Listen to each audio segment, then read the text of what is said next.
Et il est aussi interdit, comme c'est venu dans le hadith de Humayd al-Himyari, قال لقيت رجلا صحب النبي صلى الله عليه وسلم كما صحب أبو هريرة كما صحبه أبو هريرة رضي الله عنه. Et il dit ceci que قال نهى رسول الله صلى الله عليه وسلم أن يمتشط أحدنا كل يوم أو يبول في مغتسله. Et ça, c'est un hadith qui est authentique, apporté de Sunan Ibn Nasa'i et Abu Daoud. Et le hadith, il est authentifié par le Cheikh Al-Albani, rahimahullah. Il dit ceci, que j'ai rencontré un homme qui a accompagné le prophète Mohammed, comme Abu Hurairah a accompagné le prophète. Et il a dit que le prophète interdit de se peigner tous les jours, que l'un d'entre nous se peigne tous les jours et qu'il pisse l'endroit où il va faire le rousl. Donc, il est interdit de se peigner tous les jours. Bon, beaucoup de savants disent que c'est déconseillé, c'est pas interdit. Pourquoi? Parce que ça rentre dans les adab, les comportements, etc. Donc, ils ont dit il est déconseillé à un homme de se peigner tous les jours. Se peigner tous les jours, c'est pas bien. Hein? Parce que comme beaucoup de savants disent, que l'homme n'est pas comme une femme.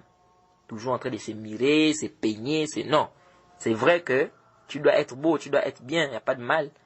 Mais ici, le prophète interdit de faire tous les jours. Et les savants comme le Cheikh Abdul Mohsin Al-Abbad, je lisais un peu son sharh, je pense que c'est Sunan Abi Daoud, il disait que les femmes peuvent se peigner tous les jours parce que le but, la femme doit se rendre belle, elle doit être belle pour son mari, etc., etc. Mais par contre, l'homme, il doit éviter quoi? De se peigner tous les jours. C'est déconseillé. Et le prophète a également interdit de pisser l'endroit où tu vas faire le rousl. Hein, par exemple, quelqu'un a par exemple une baignoire. Il se lave dans la baignoire, il vient pisser encore dans la baignoire. Vous voyez? Mais comme les savants disent, si c'est par exemple un endroit où l'eau circule, ils ont dit il n'y a pas de mal. Ce qui est interdit, c'est un endroit, par exemple, où l'eau reste, c'est-à-dire les urines vont rester là, à cet endroit, et ça va rentrer. Donc, quand tu vas venir te laver, il se peut que les urines là, remontent encore sur tes pieds, etc., etc. Ils disent, par contre, si c'est un endroit où l'eau passe, l'eau circule, il n'y a pas de mal, tu pisses là, et tu sais que quand tu vas faire passer l'eau, ça va quoi? Ça va rentrer.